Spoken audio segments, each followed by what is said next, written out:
Welcome. The topic we are discussing now in this session is nutrition, the vitamins and minerals. Now, ऐसे देखा जाए तो it's a very simple topic right but a lot of question comes from this topic in fact सबसे ज़्यादा question ही अगर biochem में आते हैं तो विटामिन मिनरल से आते हैं is a very interesting one अगर आपने पूरे बायोकेम के सारे वीडियोस देखे होंगे तो it will be a more of kind of a revision because vitamin mineral को हम सब जगह से को रिलेट करने की कोशिश करेंगे. So when it comes to nutrition, the nutrients are divided into two types, the macronutrients and the micronutrients. When it comes to the macronutrients such as carbohydrate, lipids, protein, these are the macronutrients. और ये सब हमने बहुत detail में discuss किया है in the other videos. Now coming to the micronutrients. Micronutrients जो है दो टाइप में डिवाइड होता है. It can be the vitamins or the minerals. The vitamins can be further divided into two types, the fat soluble one and the water soluble one. The fat soluble one are the vitamin A, D, E and K. These are the fat soluble vitamins. When it comes to water soluble vitamin, it is vitamin B, C. And vitamin K का एक special type होता है जो water soluble होता है, that is K3. So these are the water soluble vitamins. When it comes to minerals, the minerals can be such as the calcium, iron, chromium, zinc, iodine, and several other minerals are there. So selenium. Right? So these are the various minerals that is we are supposed to discuss. So we have the vitamins and the minerals. पहले हम सबसे पहले इस chapter में हम तीन divide कर लेते हैं. सबसे पहले हम डिस्कस करेंगे the fat soluble vitamin, then we are going to discuss water soluble vitamin and then we are going to discuss the minerals. Now एक डाइट होती है Atkins diet. What is Atkins diet is, आपने अलग अलग type के diets के नाम सुना होगा, keto diet, Atkin diet. What is Atkin diet? Atkin diet is high in protein, high in fat but low carbohydrate. Low carbohydrate. That is called as Atkins diet. High protein, high fat, but low carb. Now let's start with the vitamins. The first is vitamin A. Vitamin A जो होता है वो तीन form में मिलता है, retinol, retinol, retinoic acid. Retinol जो होता है, the function of retinol is for vision. It is for vision. Retinol is for reproduction. Retinol जो है वो रिप्रोडक्शन के लिए काम आता है. एंड रेटिनोइक एसिड जो होता है, it is for growth. It is antioxidant. So these are the various forms and their function, the retinol, retinol, retinoic acid. We have already discussed about the function. The functions are the vision, reproduction, growth, antioxidant. These are the various functions. What is the precursor of vitamin A? Can I say carrot is a precursor? No. Carrot is a source. What is precursor? Precursor is beta carotene. ये किससे बनता है? तो beta carotene से बनता है. Vitamin ए किससे बनता है? बीटा कैरोटीन से. Now let's understand the vitamin A absorption. हमारी बॉडी में विटामिन ए कैसे एब्जॉर्ब होता है और कहाँ पे स्टोर होता है. तो when you eat the vitamin A in your diet, vitamin A जब खाते हो, because it's a fat soluble vitamin, so साथ में जो भी आप ट्राइग्लिसराइड खा रहे हो, द एक्सोजीनस ट्राइग्लिसराइड, और उसके साथ में जो विटामिन ए है, ये दोनों मिक्स हो जाते हैं because it's a fat soluble vitamin. So vitamin A is going to mix with the fat which you are eating along with the vitamin. अब what is going to happen is जहाँ पे ये triglyceride जाएगा साथ साथ में ये vitamin A भी पहुंच जाएगा. So what happens is we have discussed in the chapter of lipid that the exogenous triglyceride when it gets absorbed in the intestine से absorb होके इसको जब लीवर में पहुंचना होता है, it use a transporter and the name of that transporter is chylomicron. तो chylomicron के बैग के अंदर एक्सोजीनस ट्राइग्लिसराइड के मॉलिक्यूल्स भर जाते हैं और जहां पे ये फैट जाएगा साथ साथ में विटामिन ए भी चला जाएगा. तो काइलोमाइक्रोन के बैग के अंदर बेसिकली एक्सोजीनस ट्राइग्लिसराइड भी होते हैं और विटामिन ए के मॉलिक्यूल भी होते हैं. Now this chylomicron will go to the peripheral tissue. ये काइलोमाइक्रोन पेरिफेरल टिश्यू में जाता है और जब ये पेरिफेरल टिश्यूज में पहुंचता है तो वहां पे पेरिफेरल टिश्यू को जिसको भी ट्राइग्लिसराइड चाहिए होता है तो काइलोमाइक्रोन अपना ट्राइग्लिसराइड निकाल के जितना चाहिए उतना दे देता है. थोड़ा बहुत ट्राइग्लिसराइड डिलीवर हो जाता है और थोड़ा बहुत बच जाता है और उसके साथ में विटामिन ए तो पड़ा ही है. अब इसको हम बोलते हैं remnant of chylomicron. Remnant chylomicron. ये रेमनेंट काइलोमाइक्रोन जो है ये विटामिन ए और बचा कुचा ट्राइग्लिसराइड लेके it is going towards the liver, और लीवर पे अंदर जाने के लिए एक स्पेशल रिसेप्टर होता है that is called as ApoE. With the help of ApoE this is how the vitamin A will reach inside your liver. और जब विटामिन ए लीवर के अंदर पहुंच जाता है तो ये इस स्पेशल सेल्स के अंदर स्टोर हो जाता है. The name of this cell is Ito cell. Vitamin A जो होता है हमारे लीवर के अंदर आइटोसेल्स के अंदर स्टोर हो जाता है. सो बेसिकली विटामिन ए का जो ट्रांसपोर्ट है it is same as a route of chylomicron. क्योंकि लेके कौन जा रहा है? काइलोमाइक्रोन. क्योंकि जब खाना खाते हैं तो विटामिन ए जो होता है वो फैट के साथ घुल जाता है, तो जहां जहां पे भी वो ट्राइग्लिसराइड जाएगा साथ साथ में विटामिन ए भी पहुंच जाएगा. So I can say vitamin A uptake in the liver is done via ApoE. ApoE के थ्रू होता है. और कहां पे स्टोर होता है vitamin A? It is stored in the Ito cells which is also called as perisinusoidal stellate cells.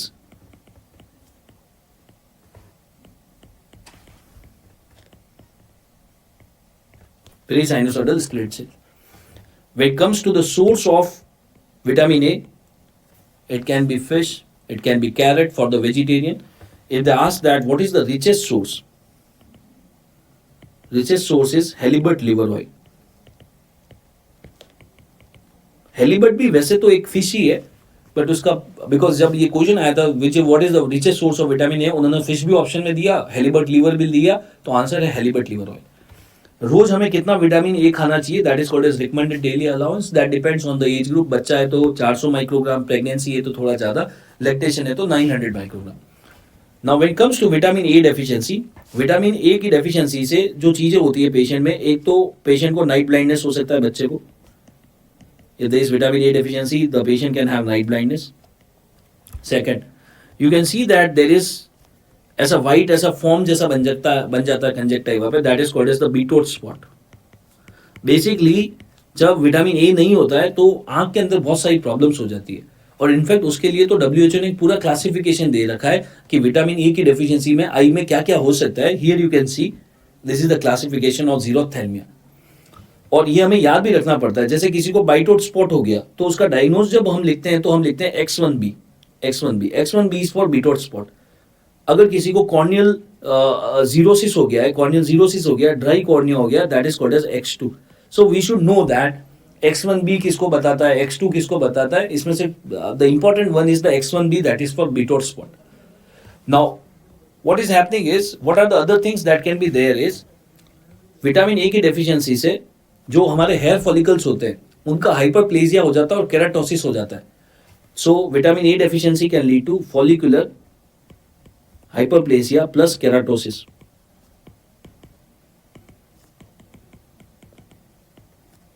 अगर follicular hyperplasia हो जाएगा, फॉलिकल्स ज्यादा हो जाएंगे, हेयर फॉलिकल्स ज्यादा हो जाएंगे फेस एरिया में, तो पेशेंट को एक्ने हो सकता है. Follicular hyperplasia with keratosis will lead to acne. So vitamin A deficiency can lead to acne also. इसीलिए एक्ने के ट्रीटमेंट में हम विटामिन ए भी देते हैं. So vitamin A deficiency can lead to night blindness, can lead to follicular hyperplasia with keratosis, means that can lead to acne. Vitamin A जो है it is the most common deficit vitamin in the Indian children's.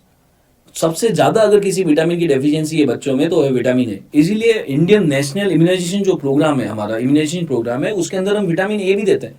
हम मान के ही चल रहे हैं कि हमारे बच्चों में विटामिन ए कम है, इसलिए नेशनल इम्यूनाइजेशन प्रोग्राम के अंदर आप PSM में पढ़ते हैं कि विटामिन ए को इम्यूनाइजेशन में दे रहे हैं हम. विटामिन ए जो होता है it is used as a therapeutic agent also, मतलब कि इसको हम एज अ मेडिकल मैनेजमेंट भी यूज करते हैं. एक कैंसर के ट्रीटमेंट में यूज करते हैं. कौन से कैंसर के ट्रीटमेंट में यूज करते हैं? For AML M3 type. AML M3 type का जो ट्रीटमेंट होता है दैट इज ओल ट्रांस रेटिनोइक एसिड. AML के ट्रीटमेंट में हम ओल ट्रांस रेटिनोइक एसिड यूज करते हैं जिसको हम बोलते हैं ATRA. So retinoic acid is vitamin A. So AML के ट्रीटमेंट में हम विटामिन ए का एक स्पेशल फॉर्म यूज करते हैं जिसको हम बोलते हैं ATRA all trans retinoic acid. Vitamin A और कहां पे ट्रीटमेंट में यूज करते हैं? विटामिन ए हम एक्ने के ट्रीटमेंट में भी यूज करते हैं. What is the side effect of vitamin A? अगर कोई बहुत ज्यादा विटामिन ए खा ले, अगर कोई बहुत ज्यादा विटामिन ए खा लेता है, that can lead to increase in idiopathic increase in the intracranial pressure. Intracranial pressure बढ़ जाता है, ऐसा देखा जाता है. और जनरली ये देखा जाता है, it is seen in obese females, young obese females.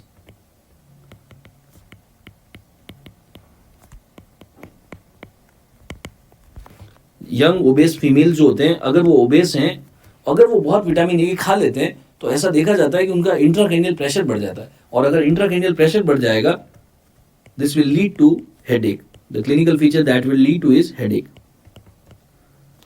जिसको हम बोलते हैं idiopathic intracranial hypertension.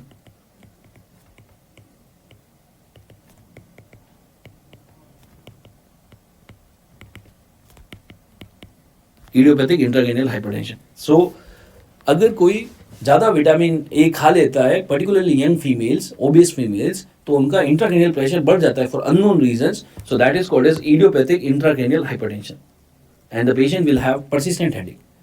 This is all about the vitamin A, the first fat soluble vitamin. Coming to the second fat soluble vitamin, that is vitamin D. Vitamin D जो होता है ये 3 form में मिलता है, कैल्सीफेरोल, कोलेकैल्सीफेरोल एंड इर्गोकैल्सीफेरोल। ये जो cholecalciferol होता है, इसी को हम लिखते हैं vitamin D3.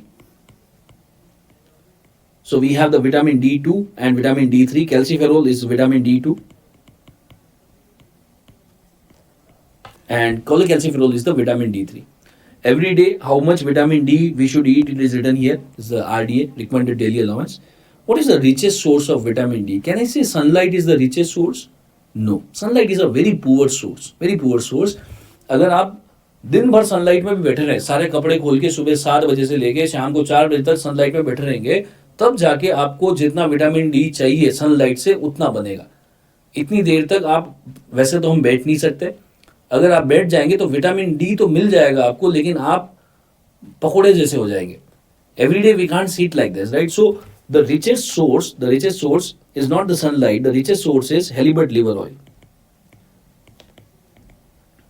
Halibut liver oil. Let's see how sunlight can make vitamin D in our body. Vitamin D हमारी बॉडी में बनता कैसे? हम बोल तो रहे हैं कि सनलाइट में बैठने से बन सकता है, कैसे बनता है? See what happens is when you sit in the sunlight, the UV rays will fall on your skin. ये जो यूवी रेज है स्किन से होते हुए it will reach in your adipose tissue. Adipose tissue के अंदर कोलेस्ट्रॉल होता है। ये जो कोलेस्ट्रॉल होता है with the effect of UV rays, ये कन्वर्ट हो जाता है कोलेकैल्सीफेरोल में। ये कोलेकैल्सीफेरोल वाया ब्लड, कोलेकैल्सीफेरोल जो होता है ये पहुंचता है लीवर के अंदर।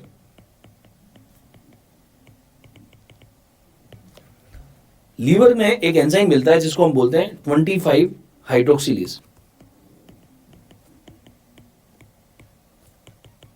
ये 25 हाइड्रोक्सिलेज क्या करता है कि 25th पोजीशन पे हाइड्रोक्सिल ग्रुप ऐड कर देता है विटामिन डी के अंदर, और इसको हम फिर बोलने लग जाते हैं कैल्सीडायोल।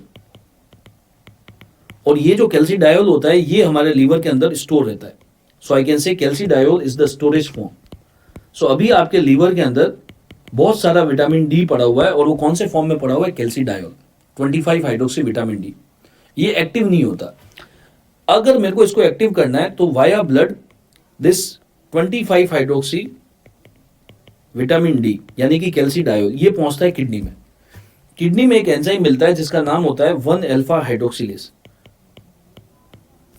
ये 1 अल्फा हाइड्रोक्सिलेज क्या करेगा? फर्स्ट पोजीशन पे हाइड्रोक्सिल ग्रुप ऐड कर देगा। अब ये बन जाएगा 125 di hydroxy vitamin D,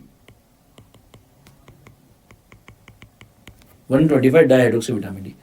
this is also called as calcitriol, also called as calcitriol, and this calcitriol is the most active form of vitamin D, the most active form. The 125 dihydroxy vitamin D or calcitriol, it is the most active form. इस पूरे pathway में जो सबसे lazy enzyme होता है that is the 1 alpha hydroxylase. So this is the rate limiting step for vitamin D synthesis. 1 alpha hydroxylase. What are the points to be remembered from this pathway? Storage form क्या है? कैल्सीडायोल। कहाँ मिलता है? Liver में। Most active form क्या है? कैल्सीट्रायोल। कहाँ बनता है? किडनी में। What is the rate limiting enzyme for vitamin D synthesis? 1 alpha hydroxylase. So 1 alpha hydroxylase is the rate limiting step of vitamin D synthesis. इसको कंफ्यूज नहीं करना है 7 अल्फा हाइड्रोक्सिलेज से। 7 अल्फा हाइड्रोक्सिलेज हमने पढ़ा था, it is the rate limiting step of bile acid synthesis. Bile acid synthesis के लिए रीड लिमिटिंग एंजाइम है 7 alpha hydroxylase. 1 alpha hydroxylase is for the vitamin D synthesis. Vitamin D का हमारी body में क्या काम है? विटामिन डी हमारी बॉडी में क्या करता है? So when comes to the function of vitamin D, आप आपके खाने में, डाइट में, when you are eating calcium and phosphate, जो आप खाने में कैल्शियम और फॉस्फेट खाते हो, ये कैल्शियम और फॉस्फेट का जो एब्जॉर्प्शन होता है इंटेस्टाइन में, and it comes in the blood. So calcium और फॉस्फेट का जो एब्जॉर्प्शन होता है, इसमें विटामिन डी हेल्प करता है. Vitamin D is basically promoting the absorption of the calcium and phosphate, और इसको ब्लड में लेकर जो खाने में, मिल्क में कैल्शियम और फॉस्फेट होता है, उसको एब्जॉर्ब कराने में हेल्प करता है. ये कैल्शियम यहां से होता हुआ वाया ब्लड, कैल्शियम और फॉस्फेट यहां से होता हुआ ये जाता है बोन के अंदर, और ये बोन के अंदर सेटल डाउन हो जाता है. ये कैल्शियम और फॉस्फेट के मॉलिक्यूल जो होते हैं, ये बोन के अंदर सेटल डाउन हो जाते हैं. इसको हम बोलते हैं mineralisation of bone.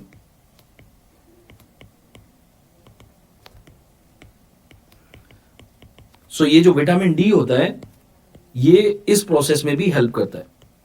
So vitamin D क्या करता है? आपके खाने से कैल्शियम और फॉस्फेट को एब्जॉर्ब करता है और इसको पहुंचाता है बोन तक, और इससे बोन आपके हार्ड होते हैं कैल्शियम और फॉस्फेट की वजह से. So mineralization of bone will lead to hardening of the bone. इसीलिए हमारे बोन जो है हार्ड होते हैं. तो विटामिन डी उसमें हेल्प कर रहा है, उसके अंदर कैल्शियम और फॉस्फेट को डिपॉजिट करता है. अगर मान लो किसी को विटामिन डी की डेफिशिएंसी हो जाए, so there is going to be decrease in the mineralization of bone. Mineralization नहीं होगा. अगर मिनरलाइजेशन नहीं होगा, there is going to be softening of the bone. Softening of the bone. अब ये डिपेंड करेगा ये किसके अंदर हो रहा है. इफ इन एडल्ट्स, अगर ये बीमारी एडल्ट के अंदर होती है, अगर किसी एडल्ट के बोन सॉफ्ट हो जाते हैं, तो उसको हम बोलते हैं osteomalacia. If there is softening of the bone in adults, called as osteomalacia. If in pediatric age group, अगर बच्चे के अंदर बोन सॉफ्ट हो जाते हैं, this is called as rickets. So rickets and osteomalacia is the same thing. The only thing is difference is the age group. अगर किसी को विटामिन डी की डेफिशिएंसी एडल्ट में होती है और उससे बोन सॉफ्ट हो जाते हैं, तो ऑस्टियोमलेशिया. अगर बच्चे में हो रहा है, तो that is called as the rickets. Now generally rickets ज्यादा कॉमन है, ऑस्टियोमलेशिया इतना कॉमन नहीं है. For example this child, for example अगर ये चाइल्ड जो है, इसको विटामिन डी की डेफिशिएंसी है. अगर इसको विटामिन डी की डेफिशिएंसी है, तो इसके बोन सॉफ्ट होंगे. अगर इसके बोन सॉफ्ट होंगे और ये बच्चा जब इस तरीके से चलेगा, तो यहां से रिस्ट जॉइंट पे बहुत प्रेशर पड़ेगा, मतलब रेडियस पे और अल्ना पे बहुत प्रेशर पड़ेगा जब बच्चा ऐसे चलेगा. उसकी वजह से रेडियस और अल्ना में कुछ इस तरीके की कपिंग हो जाएगी. So if there is softening of the bone, तो रेडियस और अल्ना वाइड हो जाएंगे और उसके अंदर कप बन जाएगा. So there is going to be cupping, flaring, spraying, widening. These are the changes that you are going to see in the radius and ulna. So rickets वाले बच्चे में जब आप wrist X-ray करवाते हो, when you do the wrist X-ray, you are going to see all these changes. कि radius और ulna में से कप बन गया है, जैसे स्प्लेइंग हो गई, वाइडनिंग हो गई. That is suggestive of the cupping and flaying. So what is happening is, अगर विटामिन डी नहीं होगा तो कैल्शियम फॉस्फेट एब्जॉर्ब नहीं होगा, मिनरलाइजेशन नहीं होगा बोन का, मिनरलाइजेशन नहीं होगा तो बोन्स हार्ड नहीं होंगे तो सॉफ्टनिंग हो गई, और उसकी वजह से these are the things that can be there.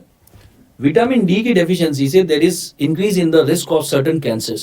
Vitamin D कुछ कैंसर्स की रिस्क को बढ़ाता है, जैसे कि neuroblastoma, prostate cancer, breast cancer. Vitamin D deficiency can lead to increase in the risk of all these cancers. Coming to the next fat soluble vitamin, that is vitamin E. Vitamin E, the most potent antioxidant होता है vitamin E, that is alpha tocopherol.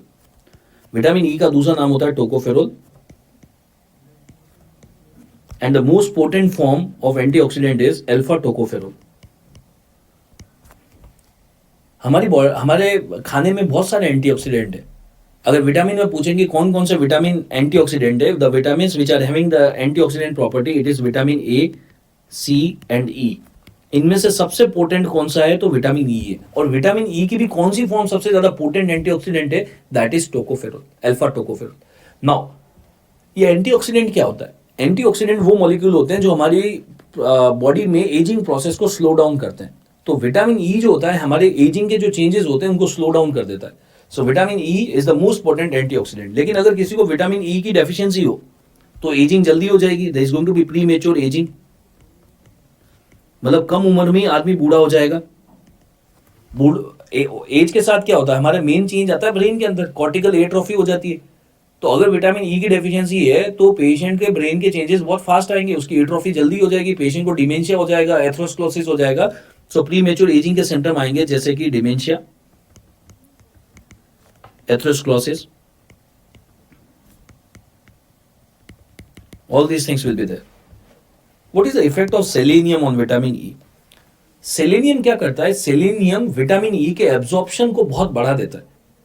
मान लीजिए एक आदमी खाली vitamin E खा रहा है, एक आदमी विटामिन ई के साथ में सेलेनियम खा रहा है, तो साथ में अगर सेलेनियम होता है तो विटामिन ई बहुत अच्छे से एब्जॉर्ब होता है। इनफैक्ट हम ये भी बोल सकते हैं अगर आप सेलेनियम खा रहे हो साथ में तो विटामिन ई कम भी खाओगे तो भी चल जाएगा क्योंकि एब्जॉर्प्शन बहुत अच्छा होता है। सो विटामिन ई पे सेलेनियम का क्या इफेक्ट हुआ, the selenium decreases the requirement of vitamin E. Vitamin E का ओवरऑल रिक्वायरमेंट कम हो जाता है अगर सेलेनियम साथ में खाया जाता है। So these are the points to be remembered for vitamin E, but सबसे इंपॉर्टेंट बात है it is the most potent antioxidant, right, the alpha tocopherol. The last fat soluble vitamin is vitamin के।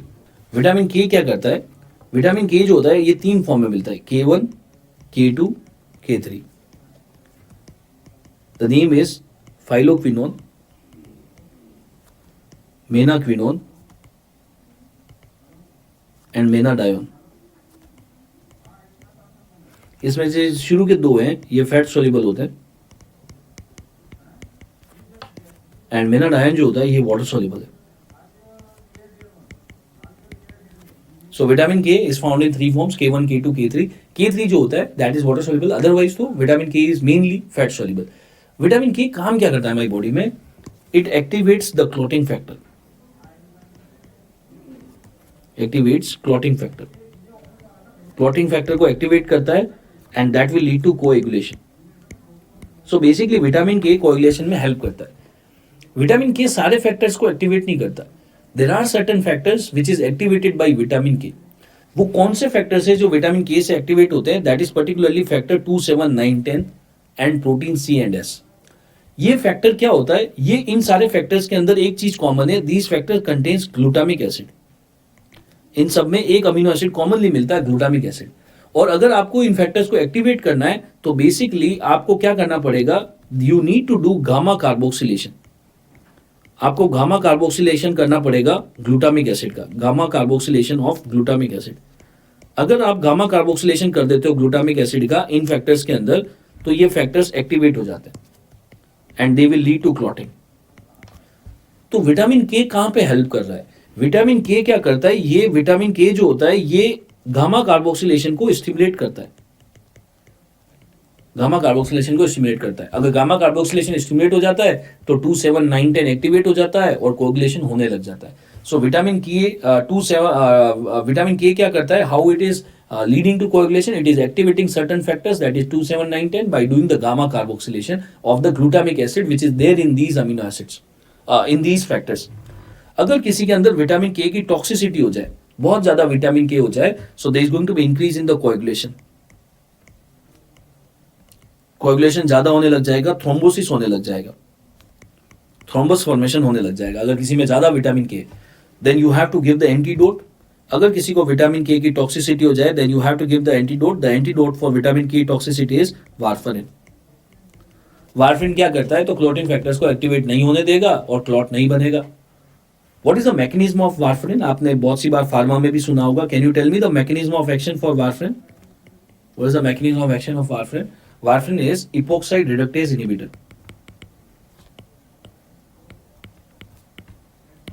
Epoxide reductase inhibitor.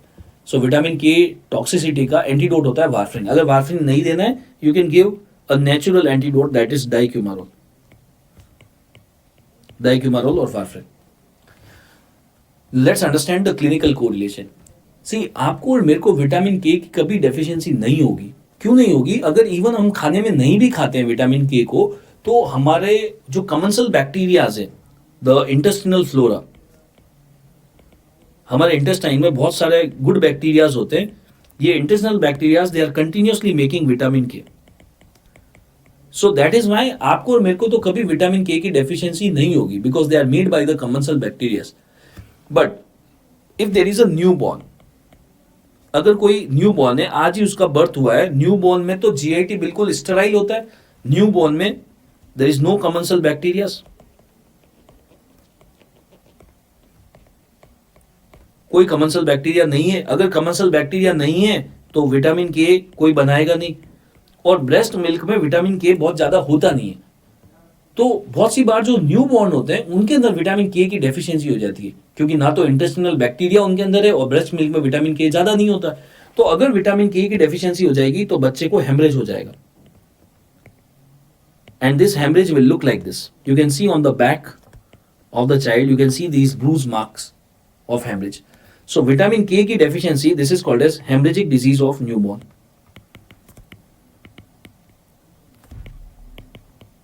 Called as hemorrhagic disease of newborn.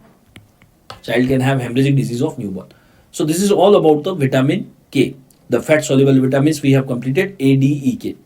अब हम बात करते हैं water soluble vitamins की. वाटर soluble vitamin में सबसे पहला है विटामिन B1. विटामिन B1 जो होता है, this is also called as thiamine. This is also referred as anurin. Thiamine or anurin. The active form is thiamine pyrophosphate, written as TPP. Vitamin B1 जो होता है वो पूरी बायोकेमिस्ट्री में हमने 4 जगह यूज किया है एज अ कोएंजाइम. हो सकता है अभी आपको थोड़ा सा डिफिकल्ट लगे वो रिकॉल करना, but it is important. Vitamin B1 is coenzyme at 4 reactions. 4 ऐसे रिएक्शंस थे जहां पे विटामिन B1 को यूज किया गया था. सबसे पहले हमने इसको यूज किया था E1 component of pyruvate dehydrogenase complex.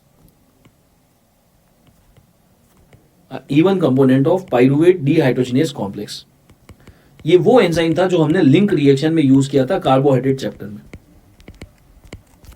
E1 component of PDH complex. Can you tell me one enzyme which is very similar of PDH complex found in the Krebs cycle? उसके अंदर भी सेम कोएंजाइम थे, जो PDH complex के थे वो उस enzyme के भी थे, वो क्रेब्स साइकिल में आता है. That is alpha ketoglutarate dehydrogenase. Alpha ketoglutarate dehydrogenase के लिए भी हमारे को विटामिन B1 चाहिए होता है. Now I am giving you one more hint. Can you tell me the enzyme which leads to maple syrup urine disease? The enzyme deficiency leading to maple syrup urine disease, that also requires vitamin B1. What was the name of that enzyme? Yes, branch chain alpha keto acid dehydrogenase.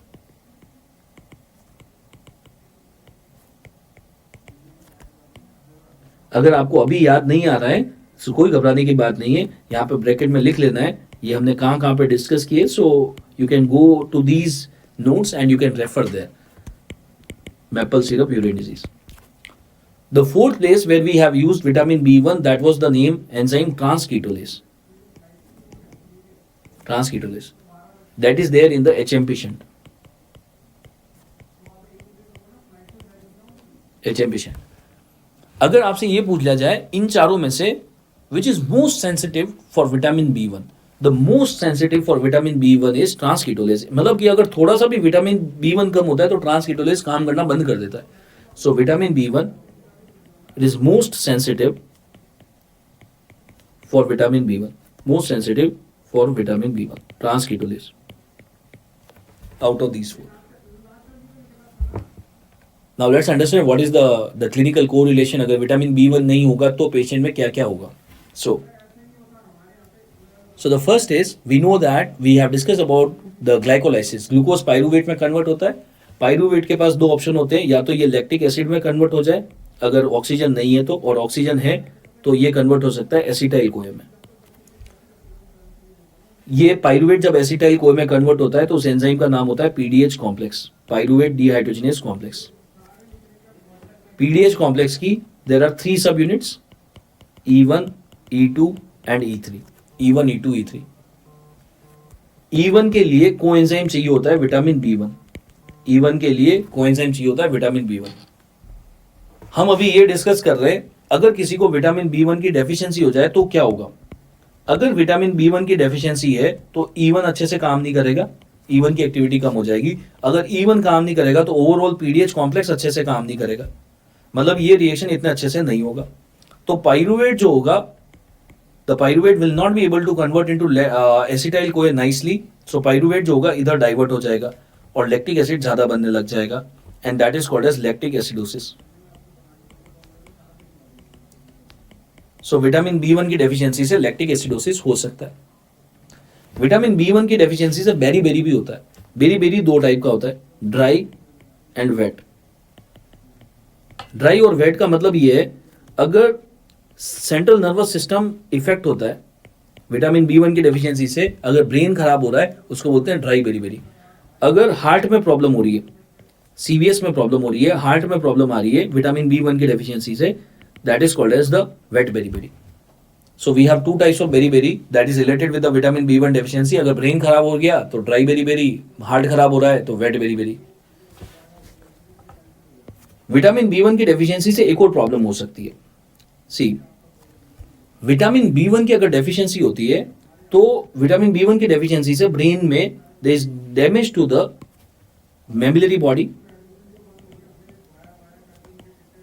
Body plus dorsomedial nucleus of thalamus.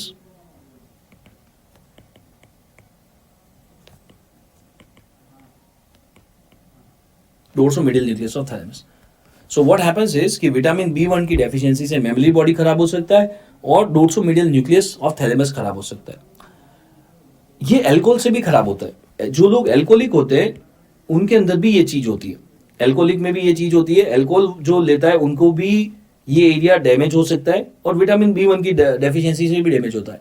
In fact जो लोग chronic alcoholic होते हैं उनके अंदर vitamin B1 की deficiency बहुत common है। So what happens is, आप सोचो अल्कोहल डायरेक्ट डैमेज भी करा रहा है ब्रेन में, और अल्कोहल जो लेते हैं उनको विटामिन B1 की डेफिशिएंसी होती है और विटामिन B1 की डेफिशिएंसी से भी ये एरिया डैमेज हो जाता है। सो अल्कोहलिक्स में ये वाला एरिया का डैमेज होना बहुत ही कॉमन है, बहुत ही कॉमन है। So let's take an example. For example, there was a patient, he was chronic alcoholic. Let's say his name was Dhruv. Dhruv जो था was chronic alcoholic, and उसके साथ में जो उसका रूम पार्टनर जो रहता था उसको सबको पता था he is a chronic alcoholic. So what happened was because he was chronic alcoholic तो उसको ब्रेन में डैमेज होने लग गया और उसका विटामिन B1 की डेफिशिएंसी थी तो ये सारा डैमेज होने लग गया। उसकी वजह से he has developed some certain symptoms. The clinical feature he started having is जब ये एरिया डैमेज होने लग जाता है, एक तो पेशेंट को कंफ्यूजन रहता है, is going to be global confusion. तो ध्रुव को ग्लोबल कंफ्यूजन होने लग गया था, उसको कुछ समझ में ही नहीं आता था क्या चल रहा है क्या नहीं चल रहा है। साथ में जिसको ये वाला एरिया खराब हो जाता है उसके आई बॉल के मूवमेंट खराब हो जाते हैं। आपके और मेरे आई बॉल के मूवमेंट एकदम सिंक्रोनस चलते हैं, लेकिन इनके आई बॉल की मसल का पैरालिसिस हो जाता है, दैट इज कॉल्ड एज ऑप्थाल्मोप्लेजिया। ऑप्थाल्मोप्लेजिया हो गया, और ऑप्थाल्मोप्लेजिया होने की वजह से क्योंकि आई बॉल का मूवमेंट जो है वो अच्छे से नहीं हो रहा है, एक आंख कहीं जा रही है दूसरी आंख कहीं देख रही है, इस वजह से इनका बैलेंस बिगड़ जाता है जिसको हम बोलते हैं एटेक्सिया। सो ध्रुव को ये तीनों प्रॉब्लम होने लग गई, ऑप्थाल्मोप्लेजिया, ग्लोबल कंफ्यूजन एंड एटेक्सिया। वो अपने दोस्त के पास गया, his friend was also medico, ध्रुव भी मेडिको था, उसका फ्रेंड भी मेडिको था। वो उसके फ्रेंड के पास गया, बबलू के पास, डॉक्टर बबलू के पास। So what is happening is right now you can see the 3 symptoms. The mnemonic for these 3 symptoms is GOA: global confusion, ophthalmoplegia and ataxia. Global confusion, ophthalmoplegia and ataxia. वो बबलू के पास गया और बबलू को बोला, ध्रुव ने बोला कि मेरे को ये 3 प्रॉब्लम हो रही है, मेरे को कुछ समझ में नहीं आता, मेरा बैलेंस भी नहीं बनता, मैं गिर जाता हूँ। तो बबलू को तो पता था कि ध्रुव जो है क्रॉनिक एल्कोहलिक है, तो हो सकता है यहाँ पे मिसडायग्नोस हो जाए। बबलू को ये लगे कि यार कि ध्रुव दारू पीता रहता है और दारू पीने वाले को भी कंफ्यूजन रहता है, उसको भी बैलेंस नहीं बनता है, तो उसको लगा, उसने ध्रुव को ये बोला यार तू घबरा मत, तू खाली दारू पीना छोड़ दे, सब ठीक हो जाएगा। और उसने ध्रुव को कन्विंस कर लिया जैसे तैसे कि यार कोई दवाई लेने की जरूरत नहीं। अगर इसने दवाई नहीं ली, अगर ट्रीटमेंट नहीं लिया तो ये डैमेज रहेगा और ये सिम्टम ठीक नहीं होंगे। सो व्हाट इज, अगर अगर डायग्नोस कर देता, अगर बबलू डायग्नोस कर लेता, डायग्नोसिस बना लेता तो हम इसको बोलते Wernicke's encephalopathy. The name of this disease is called as Wernicke's encephalopathy. अगर वर्निक्स एन्सेफेलोपैथी का डायग्नोस बबलू बना लेता तो बहुत अच्छी बात थी और उसका ट्रीटमेंट दे देता विटामिन B1 तो ध्रुव ठीक हो जाता। लेकिन क्योंकि उसको लगा ये तो रोज पीता है, दारू पीने की वजह से हुआ होगा, तो उसने खाली ध्रुव को बोल दिया तू दारू मत पी, सब ठीक हो जाएगा। और ध्रुव भी चला गया, लेकिन वो ठीक तो हो नहीं रहा था, डैमेज बढ़ता जा रहा था, बढ़ता जा रहा था, बढ़ता जा रहा था। If treatment is not given, a complication will be generated, complication हो जाएगी। The complication which can be there, damage और बढ़ेगा, and that is called as Korsakoff साइकोसिस। पेशेंट को कोर्साकोफ साइकोसिस हो जाएगा। थोड़े दिन बाद ध्रुव वापस आएगा बबलू के पास में। अब पेशेंट को कोर्साकोफ साइकोसिस के सिम्टम आएंगे, means he will having confabulations. Confabulation is like a hallmark of Korsakoff साइकोसिस। अब उसको कन्फाबुलेशन हो रहे होंगे। What is confabulation? Confabulation means there is going to be memory gaps. Patient को कुछ चीजें याद नहीं रहती, मेमोरी गैप हो जाता है, and which is filled by false story, which is filled by false stories। मतलब कि जैसे मान लीजिए किसी को कोर्साकोफ हो गया, जैसे ध्रुव को हो गया, आपने ध्रुव से पूछा यार सुबह से तेने क्या किया, तो मान लो उसको याद था कि 8 से 10 बजे तक तो वो क्लास में था, तो उसने बोल दिया कि 8 to 10 तो मैं क्लास में था। फिर उसको 10 बजे बाद याद ही नहीं आ रहा उसने क्या किया, तो उसने कहा कि 10 बजे मेरे को एक एम्बेसी में मीटिंग थी, मेरे को बहुत इंपॉर्टेंट मीटिंग थी, एम्बेसडर ने बुलाया था, मैं वहाँ गया, 2 घंटे वहाँ था, फिर आया, फिर मैंने लंच किया, उनके साथ ही लंच किया, फिर मैं वापस आया। फिर उसको याद आ गया 2 बजे बाद ही वेंट टू द हॉस्टल, उसको याद आ गया, तो फिर उसने कह दिया हाँ 2 बजे फिर मैं हॉस्टल आ गया था और फिर मैंने ये किया। So what he is doing is, जो जो उसके मेमोरी गैप्स हो गए उसको वो फिल करने के लिए गलत गलत स्टोरियां बना रहा है, झूठी झूठी, उसको बोलते हैं कन्फाबुलेशन। सो अगर किसी को कोर्साकोफ साइकोसिस हो जाता है तो उसमें हमें कन्फाबुलेशन देखने को मिलता है, and the patient is going to make false stories to fill the memory gaps. This is all about the vitamin B1। Coming to the vitamin B2। B2 is called as riboflavin. It is also called as Warrenberg yellow enzyme.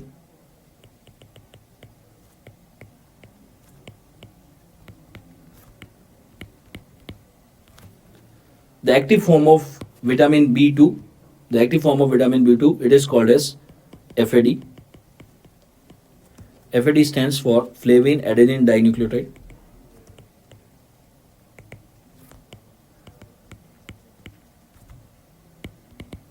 Flavin adenine dinucleotide. Vitamin B2 की एक बहुत ही खास बात है, वो ये है कि विटामिन B2 को आप गर्म करो उसको कुछ नहीं होगा, लेकिन अगर आपने इसको लाइट में रख दिया तो ये खराब हो जाएगा। Means vitamin B2 is heat stable but photosensitive. Heat stable है बट फोटोसेंसिटिव, लाइट से खराब हो जाता है। When comes to vitamin B2 deficiency, अगर विटामिन B2 की डेफिशिएंसी होगी तो क्या क्या होगा? एक तो टंग का जो म्यूकस मेम्ब्रेन है खराब हो जाएगा, इन्फ्लेमेशन हो जाएगा, this going to be glossitis. Glossitis की वजह से टंग के अंदर कुछ इस तरीके के मार्क्स बन जाएंगे, that is referred as the geographical tongue. ऐसा लगता है कोई मैप बन गया किसी कंट्री का, called as geographical tongue.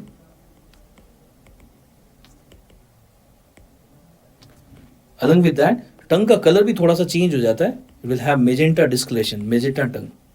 So magenta tongue, geographical tongue, it is seen in vitamin B2 deficiency.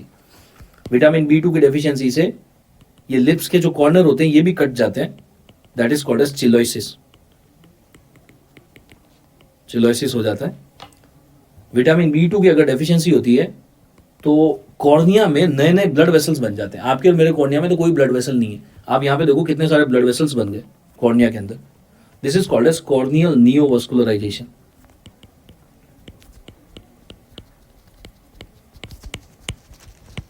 सो अगर विटामिन B2 की डेफिशिएंसी है तो कॉर्नियल नियोवास्कुलेशन हो सकता है। So vitamin B2 deficiency can lead to glossitis, cheilosis, corneal neovascularisation. Coming to vitamin B3, vitamin B3 is called as niacin. Vitamin B3 can be synthesized from amino acid that is tryptophan. Vitamin B3 को हमने बहुत detail में discuss किया है in the video of tryptophan. हमने ये पढ़ा था कि विटामिन B3 जो होता है वो ट्रिप्टोफैन से बन सकता है, कैसे बन सकता है, काइनुरेनिन पाथवे से बनता है, डेफिशिएंसी है तो पेलेग्रा हो जाएगा, वो सब हमने we have discussed in the video of tryptophan. So when you will see the video of tryptophan, the deficiency of pellagra, the deficiency of vitamin B3 has been covered there. Deficiency leads to pellagra, and we have discussed about pellagra over there in the video of tryptophan. बहुत detail में discuss किया. What we have discussed there was one of the few hints is that tryptophan से जब niacin बनता है उस pathway का नाम होता है काइनुरेनिन पाथवे. विटामिन B3 बनाने के लिए काइनुरेनिन पाथवे यूज करते हैं. उसमें बहुत सारे एंजाइम्स हैं. जो रेट लिमिटिंग एंजाइम है that is quinolinate phosphoribosyl transferase.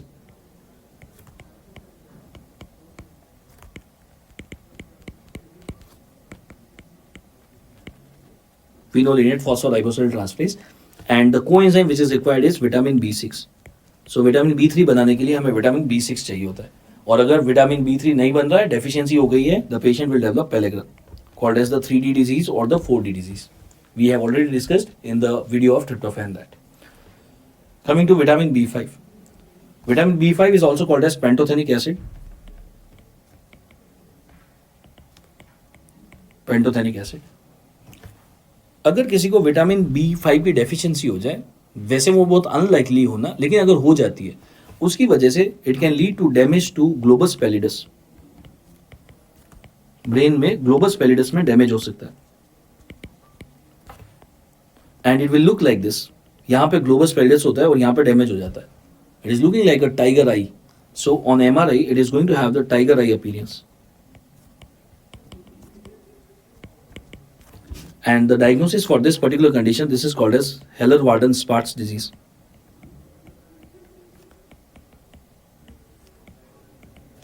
और this is also called as, because ये पेंटोथेनिक एसिड की वजह से हो रहा है, so this is called as pantothenate kinase associated न्यूरोडीजेनरेशन.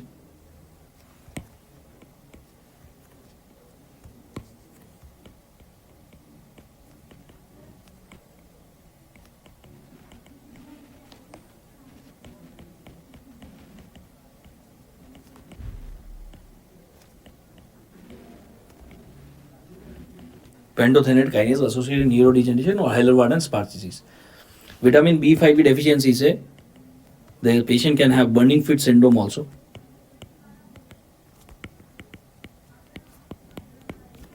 Which is also called as nutritional melalgia.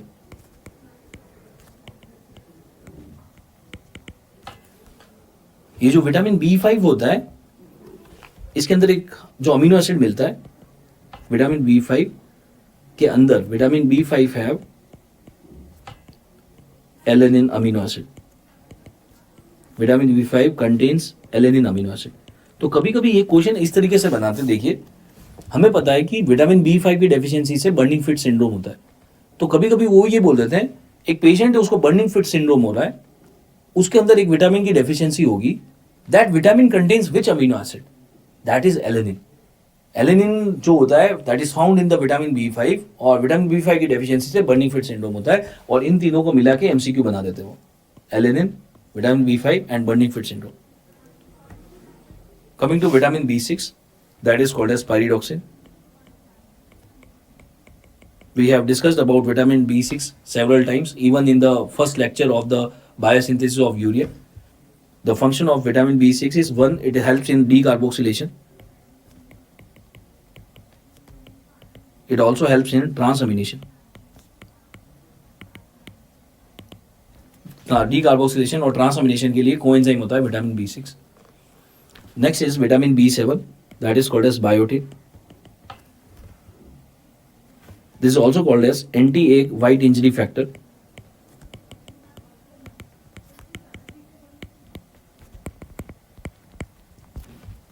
The function of vitamin B7 is it helps in carboxylation.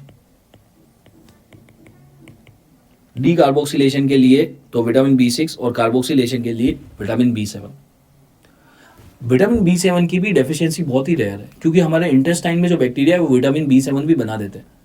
लेकिन जो लोग कच्चे अंडे खाते हैं, तो क्या होता है, वो जो कच्चे अंडे में एक मॉलिक्यूल मिलता है एविडिन, रो एक्स में एक मॉलिक्यूल होता है एविडिन, वो क्या करता है, विटामिन B7 को एब्जॉर्ब नहीं होने देता है. सो जो लोग रो एक्स खाते हैं बहुत ज़्यादा, उनको विटामिन B7 की डेफिशिएंसी हो सकती है. So vitamin B7 can be synthesised by commensal bacterias. हमारे इंटेस्टाइन के जो बैक्टीरिया हैं वो विटामिन B7 बना देते हैं. So deficiency is rare, but deficiency can occur if there is high intake of raw eggs. अगर कोई बहुत ज्यादा कच्चे अंडे खाता है which contains avidin, that leads to decrease in the absorption of vitamin B7. और उस कंडीशन में विटामिन B7 की डेफिशिएंसी हो सकती, अदरवाइज तो नहीं होती.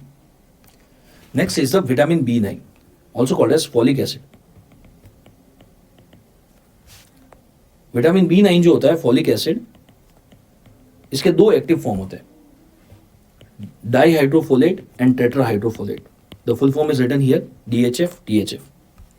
कैसे बनता है? Basically if you add 2 hydrogen तो डाईहाइड्रोफोलेट, और डाईहाइड्रोफोलेट के ऊपर 2 हाइड्रोजन और ऐड कर दिए तो टेट्राहाइड्रोफोलेट. ये जो टेट्राहाइड्रोफोलेट होता है, this is the most active form of vitamin B9.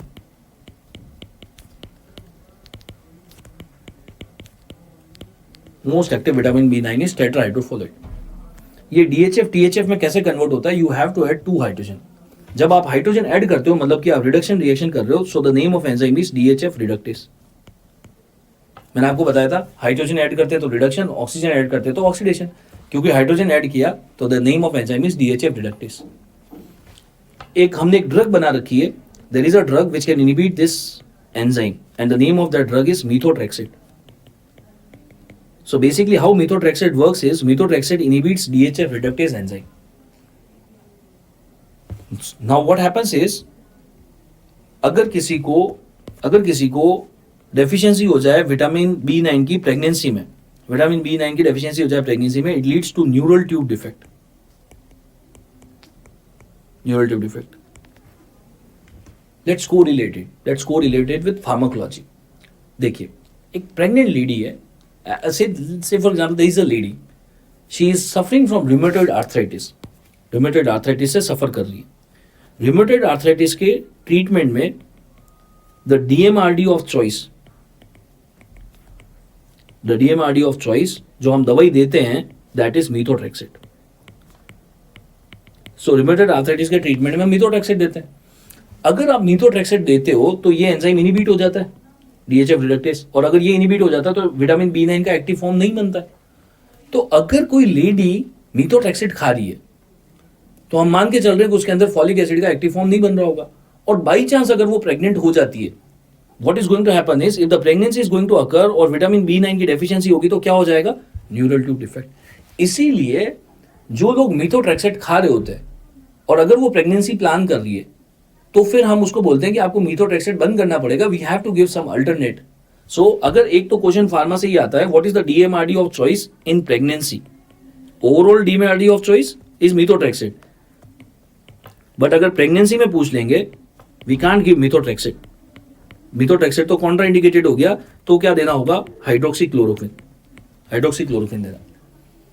और इसीलिए जब भी हम methotrexate देते हैं तो हम पेशेंट को बोलते हैं कि साथ में आपको फॉलिक एसिड का सप्लीमेंट भी खाना ही खाना है, क्योंकि हम मान के ही चलते हैं जो लोग methotrexate खा रहे हैं उनके अंदर फॉलिक एसिड की डेफिशिएंसी हो जाएगी. इसीलिए हम फॉलिनिक एसिड नाम का सप्लीमेंट देते हैं. कैसे देते हैं हम? methotrexate जो डोज होती है उसकी होती है once weekly.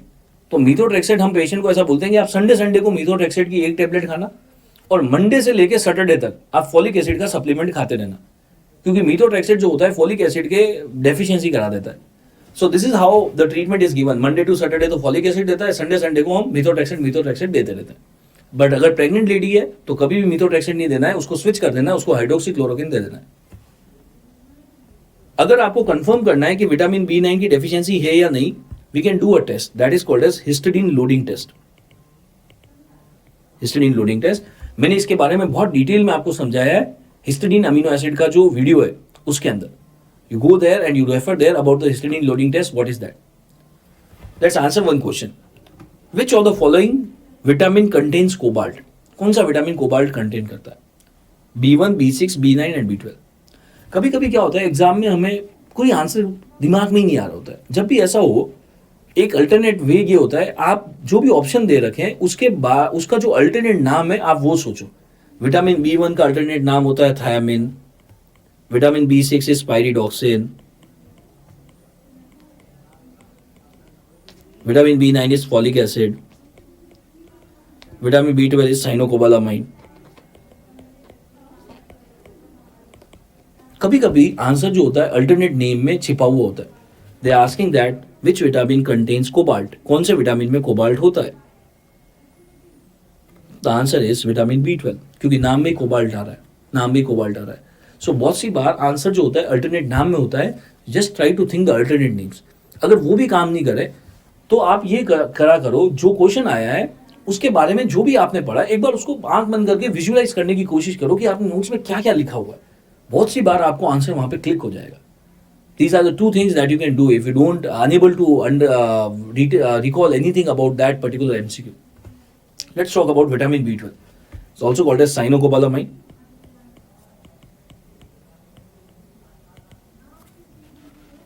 The absorption occurs in the terminal ileum, last part of the intestine, with the help of intrinsic factor, with the help of intrinsic factor of the capsule, which comes from the parietal cells. तो vitamin B12 जो आप खाते हो, आपका parietal cell secrete करता है intrinsic factor को। ये विटामिन B12 और इंट्रिंसिक फैक्टर दोनों चिपक जाते हैं, फिर ये घूमते घूमते घूमते घूमते पहुंचते हैं टर्मिनल इलियम में। टर्मिनल इलियम में एक रिसेप्टर होता है क्यूबुलिन। वो क्यूबुलिन जो होता है वो इस इंट्रिंसिक फैक्टर को पकड़ लेता है, और जैसे इंट्रिंसिक फैक्टर को पकड़ लेता है साथ में विटामिन B12 भी चिपका होता है, वो भी अंदर चला जाता है। सो द टर्मिनल इलियम में जो रिसेप्टर होते हैं, that is the cubilin receptors, with the help of tubulin receptors that is found in the terminal ileum, वो बेसिकली इस इंट्रिंसिक फैक्टर को पकड़ते हैं और साथ में विटामिन B12 भी पकड़ा जाता है। अगर विटामिन B12 की डेफिशिएंसी हो जाए, the patient can have megaloblastic anaemia,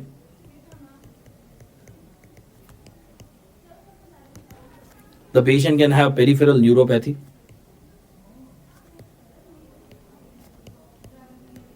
can have reversible dementia.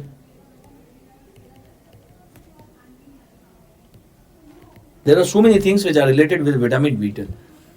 Vitamin B12 जो होता है वो वेजिटेरियन सोर्सेज में बहुत ही कम है। सो जो लोग स्ट्रिक्ट वेजिटेरियन है उनके अंदर विटामिन B12 की डेफिशिएंसी बहुत ही कॉमन है। स्ट्रिक्ट वेजिटेरियंस में जो केवल वेजिटेरियन डाइट लेते हैं तो उनके लिए विटामिन B12 जो होता है थोड़ा बहुत मिलता है स्प्राउट्स में, थोड़ा बहुत मिल्क और पनीर के अंदर होता है, बाकी तो बहुत ही होता ही नहीं ऑलमोस्ट।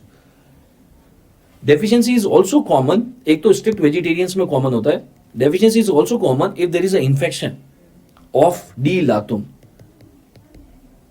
अगर D latum का इन्फेक्शन हो रखा है, मतलब कि इंटेस्टाइन के अंदर अगर ये पैरासाइट है, अगर ये पैरासाइट इंटेस्टाइन के अंदर पड़ा हुआ है, ये अलग ही टाइप का पैरासाइट है, इसको B12 खाने में बहुत पसंद है। मतलब कि जो B12 आप डाइट में लोगे, अगर ये पैरासाइट इंटेस्टाइन में है तो उसमें से B12 निकाल के खा जाएगा, आप तक पहुंचने ही नहीं देगा, आपके ब्लड तक पहुंचने ही नहीं देगा। सो D लातुम वाले जिनको भी इन्फेक्शन होता है उनको B12 की डेफिशिएंसी हो सकती है।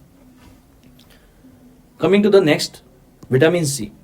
Vitamin C is also called as ascorbic acid. Vitamin C हम बना नहीं सकते बॉडी में, क्योंकि हमारे अंदर एक एंजाइम नहीं है। अगर वो होता तो हम विटामिन C बना लेते। There is one enzyme which is physiologically not there in humans, that is L-gluconolactone oxidase.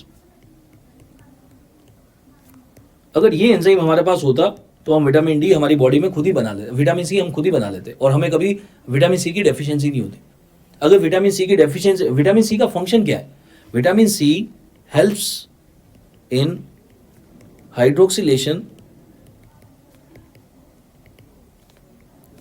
Hydroxylation, during collagen synthesis. हमने जो कोलेजन सिंथेसिस पाथवे पढ़ा है in the chapter of protein, आप जब प्रोटीन का वीडियो देखेंगे उसके अंदर हमने पढ़ा था, जब कोलेजन सिंथेसिस होता है तो फाइब्रोब्लास्ट के अंदर कोलेजन के ऊपर हाइड्रोक्सिलेशन करना होता है और उसमें विटामिन सी हेल्प करता है। और अगर विटामिन सी नहीं होगा तो हाइड्रोक्सिलेशन नहीं होगा, कोलेजन अच्छे से नहीं बनेंगे। और वो कौन से कोलेजन खराब होते हैं? पर्टिकुलरली वो कोलेजन जो आपके ब्लड वेसल्स बनाते हैं। इसीलिए विटामिन सी की डेफिशिएंसी में ब्लड वेसल्स बहुत फ्रेजाइल हो जाते हैं, क्योंकि वो जो कोलेजन है वो अच्छे से नहीं बने और वो टूट जाते हैं और पेशेंट को ब्लीडिंग होता रहता है, and that is called as scurvy. हमने स्कर्वी को बहुत डिटेल में डिस्कस किया है in the chapter of proteins. Protein का जो वीडियो है उसके अंदर स्कर्वी को बहुत डिटेल में हमने वहां पे डिस्कस कर रखा है। So this is all about the vitamins. Now coming to the minerals. The first mineral that we are discussing is iron. अगर मेरे को ये चेक करना है कि मेरी बॉडी में आयरन नॉर्मल लेवल में है या नहीं है, we will use the serum ferritin. Serum ferritin is like a marker of iron storage. Ferritin के लेवल नॉर्मल है या नहीं. ये जो फेरेटिन होता है, फेरेटिन को जब हम तोड़ते हैं, when you do the catabolism, जब फेरेटिन को तोड़ा जाता है तो हीमोसिटिन बनता है.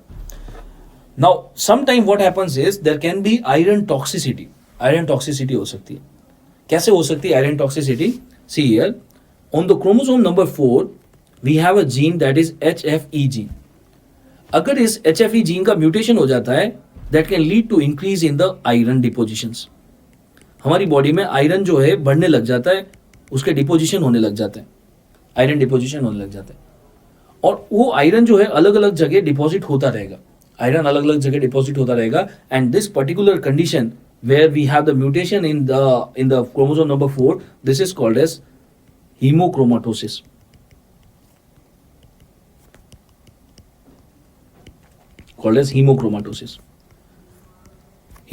There is iron deposition. In fact, ये जो आयरन डिपॉजिट होता है ये अलग अलग जगह पे होता रहता है, जैसे कि it can deposit in the pancreas. Haemochromatosis वाले पेशेंट में आयरन जो है पेनक्रियास में डिपॉजिट हो जाएगा, and that will lead to destruction of the beta cells. Beta cell का डिस्ट्रक्शन हो जाएगा, and because of that there is going to be decrease in the insulin. और अगर इंसुलिन कम होगा तो इस पेशेंट का शुगर लेवल बढ़ जाएगा, डायबिटीज हो जाएगा. सो हीमोक्रोमाटोसिस वाले पेशेंट को डायबिटीज भी हो सकता है. This iron can deposit in the skin में डिपॉजिट हो सकता है. स्किन में डिपॉजिट हो जाता है, स्किन डार्क हो जाएगी, पिगमेंटेड हो जाएगी. तो पेशेंट को डायबिटीज भी हो रहा है और स्किन डार्क भी हो रही है. इस कॉम्बिनेशन को हम बोलते हैं bronze diabetes.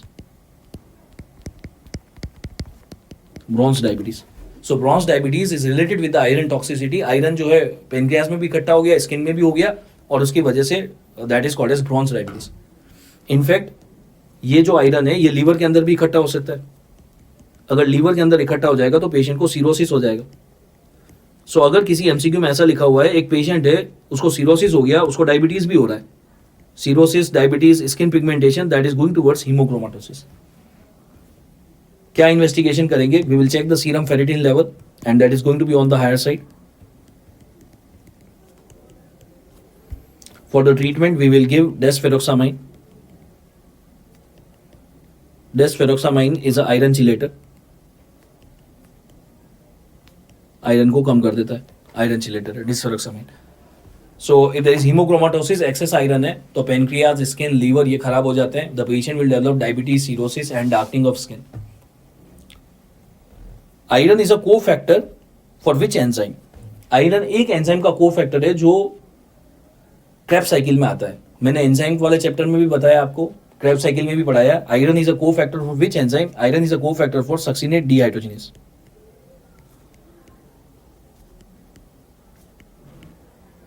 which we have discussed in the TCA cycle or the Krebs cycle. The next is copper. Copper is cofactor for two enzymes. One is tyrosinase. Tyrosinase हमने पढ़ा था मेलानिन सिंथेसिस में. In the video of tyrosin. Tyrosine से जब melanin बनता है तो tyrosinase enzyme काम आता है और उसके लिए कॉपर चाहिए. Then copper is also required for lysyl oxidase. Lysyl oxidase enzyme हमने पढ़ा था कोलेजन सिंथेसिस पाथवे में. कोलेजन सिंथेसिस में अगर किसी को कॉपर की डेफिशिएंसी हो जाती है, the patient can develop microcytic anaemia. मैं डेफिशिएंसी की बात कर रहा हूँ, टॉक्सिसिटी की बात नहीं कर रहा हूँ. डेफिशिएंसी से एनीमिया हो सकता है. आयरन डेफिशिएंसी से भी माइक्रोसाइटिक एनीमिया हो सकता है, कॉपर से भी हो सकता है. अगर कॉपर टॉक्सिसिटी हो जाती है तो उसको बोलते हैं विल्सन डिजीज. कॉपर टॉक्सिसिटी को विल्सन बोलते हैं, कॉपर डेफिशिएंसी को नहीं बोलते. Now what is copper toxicity? What is Wilson disease? Let's understand this Wilson disease. Very important topic from gastroenterology. वैसे तो हम जीआईटी में उसको डिटेल में डिस्कस करेंगे, बट अभी के लिए मैं आपको विल्सन का इंसाइट देता हूँ कैसे विल्सन होता है. पहले हम नॉर्मल फिजियोलॉजी को समझिए. आप आपके खाने में जो कॉपर खाते हैं, in your diet, the copper which you are taking, ये जितने भी कॉपर के मॉलिक्यूल्स होते हैं ये आपके इंटेस्टाइन से एब्जॉर्ब हो जाते हैं with the help of a molecule called as ATP7A. ATP7A जो होता है ये कॉपर के एब्जॉर्प्शन में हेल्प करता है. कॉपर वहां से एब्जॉर्ब होकर पहुंचता है लीवर के अंदर. लीवर के अंदर पहले से एक प्रोटीन बना हुआ है जिसका नाम है एपोसेलुलोप्लाज्मिन. अब ये जो कॉपर पहुंचा, ये जो कॉपर के मॉलिक्यूल्स आपके लीवर के तक पहुंचे, the copper molecules which has reached to your liver, ये कॉपर के मॉलिक्यूल्स जो होते हैं ये एपोसेलुलोप्लाज्मिन के साथ यूनाइट होने लग जाते हैं, और इसमें यूनाइट होने में there is one molecule that is going to help in that process, ATP7B। ATP7B उसमें हेल्प करता है। और जब कॉपर और एपोसेलुलोप्लाज्मिन यूनाइट होते हैं तो ये जो मॉलिक्यूल बनता है इसको हम बोलते हैं सेलुलोप्लाज्मिन। ये सेलुलोप्लाज्मिन यहां से ब्लड में आ जाता है और ब्लड से होता हुआ किडनी में फिल्टर होकर बाहर जा सकता है। दूसरा, ये जो कॉपर होता है, थोड़ा बहुत कॉपर डायरेक्टली बाइल के थ्रू बाहर निकल जाता है, और इस प्रोसेस को भी ATP7B स्टिमुलेट करता है। सो बेसिकली आप देखो ATP7B क्या कर रहा है, ATP7B जो है कॉपर को लीवर से बाहर निकालने में हेल्प कर रहा है, या तो बाइल के थ्रू बाहर निकाल रहा है, या फिर कॉपर और एपोसेलुलोप्लाज्मिन को मिला के सेलुलोप्लाज्मिन बना के बाहर निकाल रहा है। विल्सन डिजीज में क्या होता है कि ये ATP7B खराब हो जाता है, there is defect of ATP7B। अगर ATP7B खराब हो जाएगा तो ये दोनों प्रोसेस नहीं होंगे, दोनों प्रोसेस नहीं होंगे तो कॉपर जो है वो लीवर के अंदर बढ़ता रहेगा और लीवर में भर जाएगा।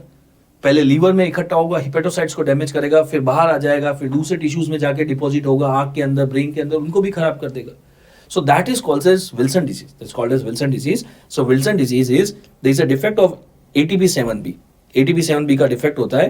So what is going to happen with the celluloplasmin? अगर ATP7B का डिफेक्ट होगा तो सेलुलोप्लाज्मिन ज्यादा बनेगा या कम बनेगा? कम बनेगा, बनेगा ही नहीं, क्योंकि ATP7B नहीं है तो एपोसेलुलोप्लाज्मिन और कॉपर मिलेगा ही नहीं. So there is going to be decrease in the form of celluloplasmin. उसकी वजह से there is going to be decrease in the excretion of the copper in the bile also. So overall the copper will accumulate in the liver, that is going to damage the hepatocyte, and ultimately the copper will accumulate in the different parts of the body such as the eye, and this particular thing is referred as the KF ring. Copper is going to accumulate in the cornea like this, KF ring बन जाएगा. Copper will damage the brain also. There is going to be the CNS symptoms will be there. There is brain damage that is going to happen with the Wilson disease. Investigation जब करेंगे तो serum में copper level बढ़ा हुआ मिलेगा, serum सेलुलोप्लाज्मिन level कम होगा, क्योंकि सेलुलोप्लाज्मिन बन ही नहीं पा रहा है. सेलुलोप्लाज्मिन बनाता ATP7B है. आप यहाँ पे देखिए सेलुलोप्लाज्मिन बनता कैसे? Ceruloplasmin is copper plus apoceruloplasmin is ceruloplasmin, but वो बन ही नहीं रहा है क्योंकि ATP7B नहीं है तो नहीं बनेगा, तो सेलुलोप्लाज्मिन कम हो जाएगा. The gold standard test for this is liver biopsy. You will do the liver biopsy and you will able to find that a lot of copper is accumulated in the liver.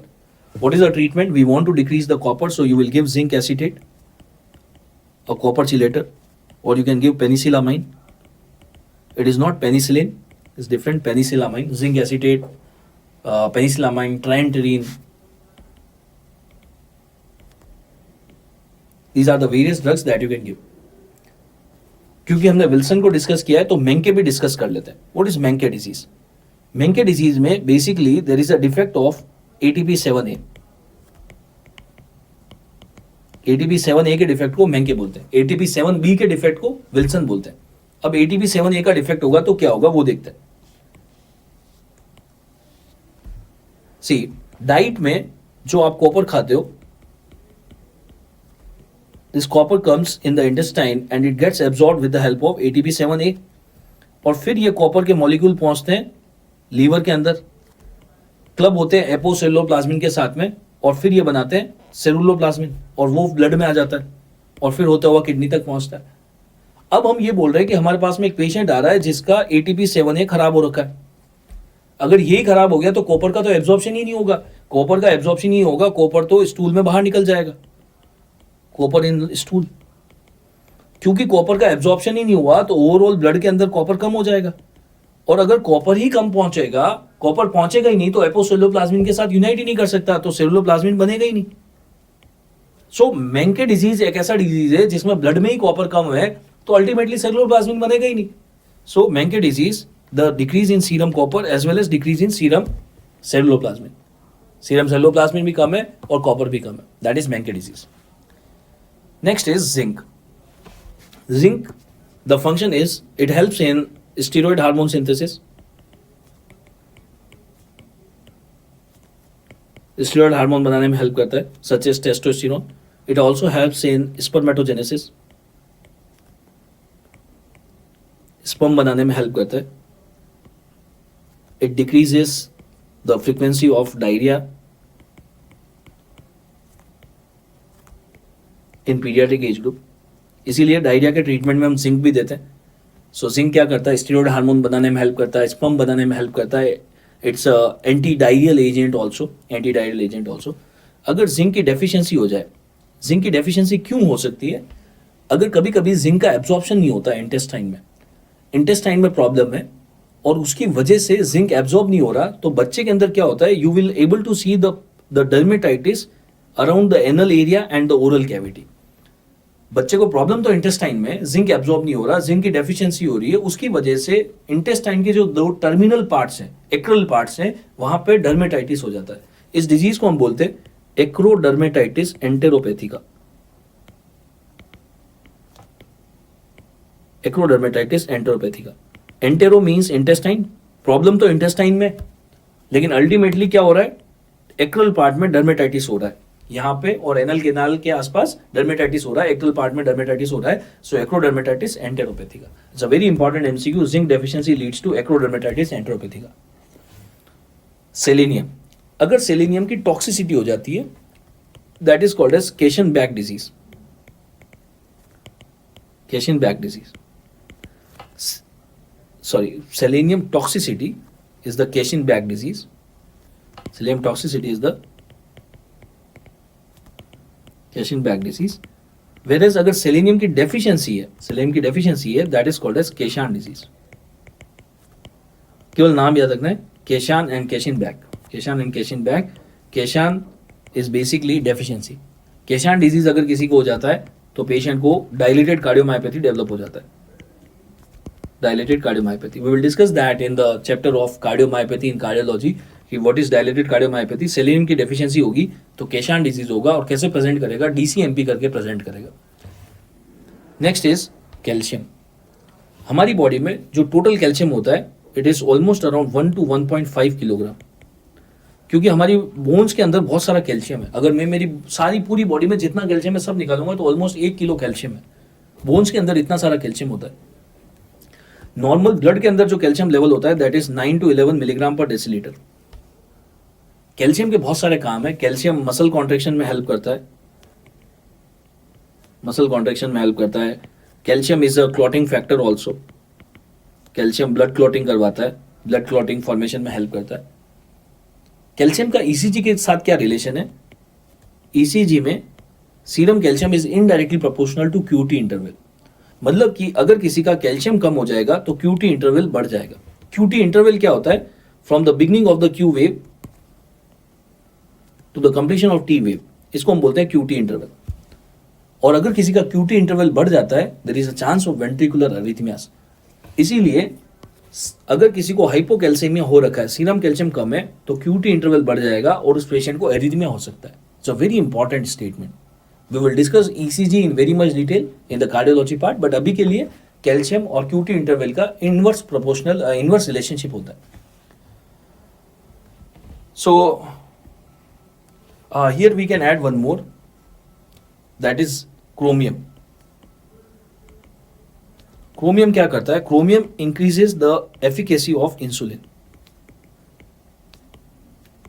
Chromium का एक function याद रखना है, insulin की बोतल के अंदर chromium को ऐड किया जाता है क्योंकि उससे इंसुलिन का इफेक्ट बढ़ जाता है. जिंक को भी इंसुलिन की बोतल में ऐड किया जाता है. जो मार्केट में इंसुलिन मिलता है उसके अंदर जिंक भी होता है. जिंक क्या करता है? Increases the shelf life of insulin.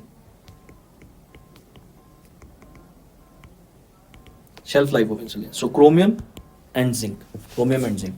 Chromium जो होता है that is increasing the efficacy. तो जब भी ये इंसुलिन वाला क्वेश्चन आता है तो ध्यान से पढ़ना कि वो एफिकेसी पूछ रहा है, शेल्फ लाइफ पूछ रहा है. एफिकेसी कौन बढ़ाएगा? क्रोमियम बढ़ाएगा. शेल्फ लाइफ कौन बढ़ाएगा? जिंक बढ़ाएगा. Right. So this is all about the chapter of vitamin and minerals. Very straight forward topic, but बहुत सारा क्लिनिकल स्टफ है, बहुत सारे क्वेश्चन आते हैं यहाँ से, and it is very much integrated with the other videos, other lectures which we have discussed. तो मैं तो आपसे what I would say is कि जब सारे वीडियो कंप्लीट हो जाते हैं ना, then you must see the vitamin minerals again. एक बार वापस देखना. आप एक बार सारे वीडियोस देख लिए, विटामिन मिनरल्स भी देख लिया. जब सारे वीडियोस खत्म हो जाते हैं उसके बाद वापस से विटामिन मिनरल देखना. Then you will understand that how much integrated it is. Because बहुत सारी जगह मैंने ऐसा बोल दिया, ये मैंने वहां पे पढ़ाया, ये मैंने वहां पे पढ़ाया. So that the reason is because we have already discussed scurvy somewhere else, we have already discussed pellagra somewhere else, so there was no point of discussing them again here, right? Thank you.